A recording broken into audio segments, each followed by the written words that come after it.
Experienced drivers can put their hands on the steering wheel and know what's wrong with the car. This is not a miracle. Today I'm going to tell you these 6 tips. First, after the car starts, the steering wheel will shake a lot. When we put our hands on it, our hands are numb from the shaking. Actually, it's not that the engine is broken, but there is a problem with the machine foot glue in front of the engine. We'll just spend a few dollars to replace it. The problem will be solved. Second, when we are driving, we step on the brake pedal and the steering wheel shakes violently.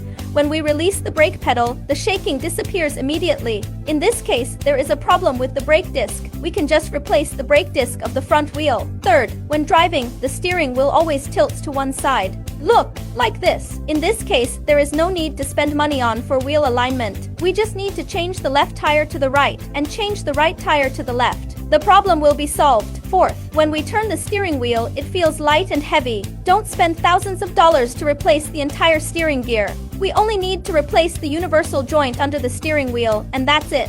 Fifth, when driving on the highway, the steering wheel feels very shaky. The faster the speed, the greater the shaking. In this case, there is no need to repair the chassis. We only need to do dynamic balancing for the 2 front wheels. Sixth, when turning the steering wheel, there is always a squeaking sound. Don't worry, this is because the plain bearings are broken. Let's spend a little money to replace it and the problem will be solved. Have you learned it? Follow me. Learn about cars every day.